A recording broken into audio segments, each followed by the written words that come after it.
নমস্কার, আপনাদের সবাইকে আজ আরও একবার অ্যারাইজ অ্যান্ড অ্যাওয়েকের ক্লাসরুমে স্বাগত জানাই।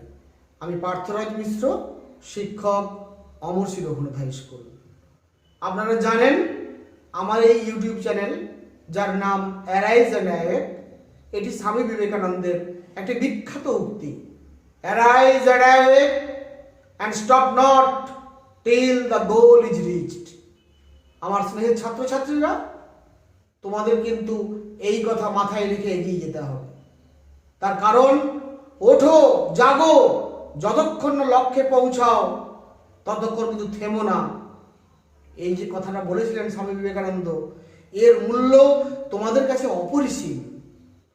আমাদের বাংলার গৌরব, বাঙালির গৌরব, ভারতের গর্ব, সৌভ্রাতৃত্ববোধ ও মানবতাবোধের পূজারী, আমাদের ভারতবর্ষের বীর সন্ন্যাসী, স্বাধীনতা আন্দোলনের অন্যতম পুরোধা, স্বাধীনতা আন্দোলনকারীদের অন্যতম গুরুদেব স্বামী বিবেকানন্দের 158তম জন্মদিনে তার চরণে শতকোটি প্রণাম জানিয়ে আমি আজকে সামান্য শ্রদ্ধার্ঘ্য নিবেদনের যে অনুষ্ঠান, সেই অনুষ্ঠান শুরু করছি।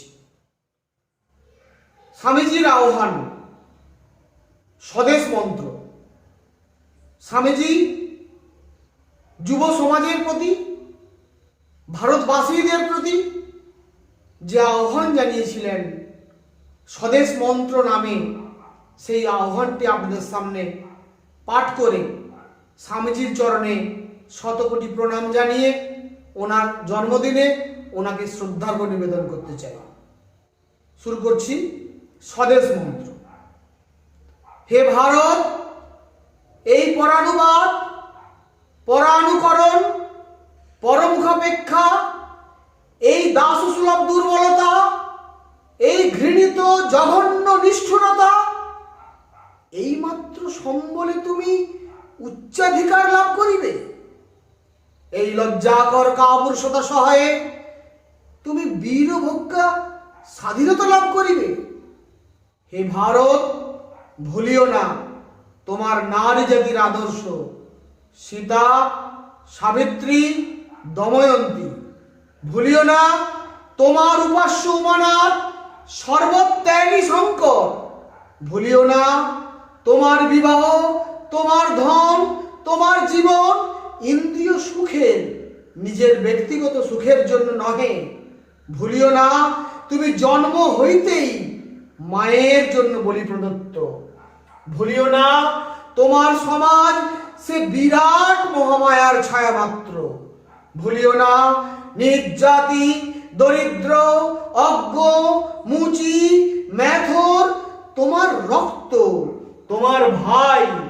হে বীর, সাহস অবলম্বন করো, সদর্পে বলো, আমি ভারতবাসী, ভারতবাসী আমার ভাই, ভারতবাসী আমার প্রাণ।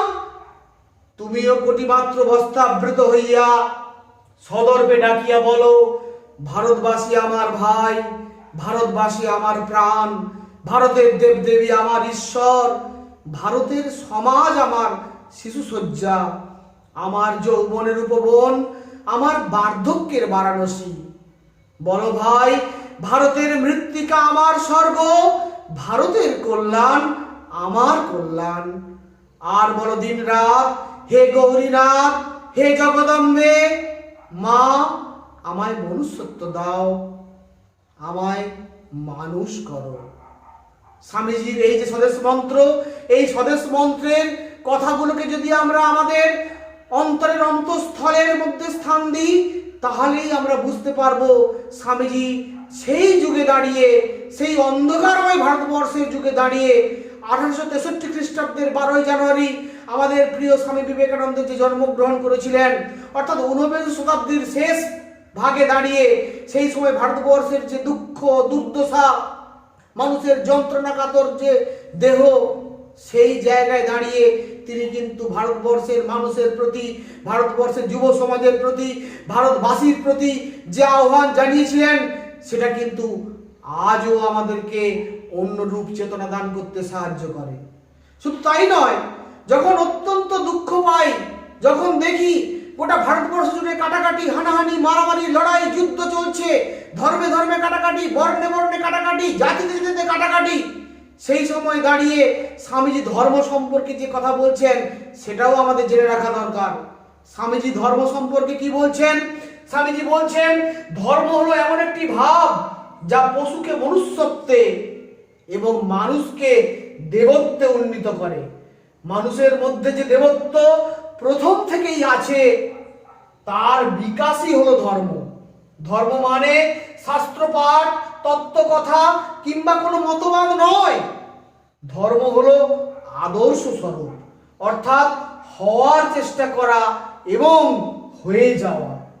পবিত্র আর নিঃস্বার্থ হতে চেষ্টা করো, তার মধ্যেই সব ধর্ম নিহিত আছে। ধর্মের রহস্য তত্ত্বকথায় নয়, ধর্মের রহস্য আচরণে লুকিয়ে আছে। সৎ হওয়ার চেষ্টা করা এবং সৎ কাজ করা, তার মধ্যেই সব ধর্ম নিহিত আছে।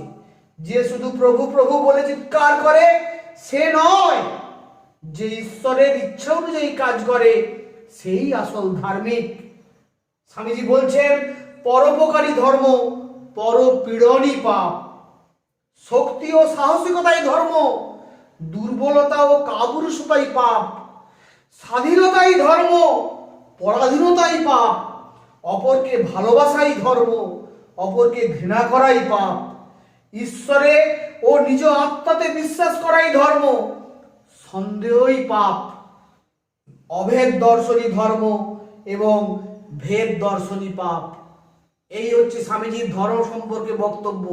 ফলে ধর্ম নিয়ে আমরা বিভিন্ন জায়গায় বিভিন্ন ধরনের কথা শুনি, সেই কথাগুলো কিন্তু অত্যন্ত মিথ্যা কথা, এটাও কিন্তু আমাদের বুঝে নিতে হবে। স্বামীজি ঈশ্বর সম্পর্কে কি বলছেন? ঈশ্বর সম্পর্কে স্বামীজির অত্যন্ত পরিচিত যে 4টি লাইন, কবিতার শেষ 4টি লাইন আপনারা সবাই জানেন। বহুরূপে সম্মুখে তোমার ছাড়ি কথা খুঁজছ ঈশ্বর, জীবে প্রেম করে যেই জন, সেই জন সেবিছে ঈশ্বর।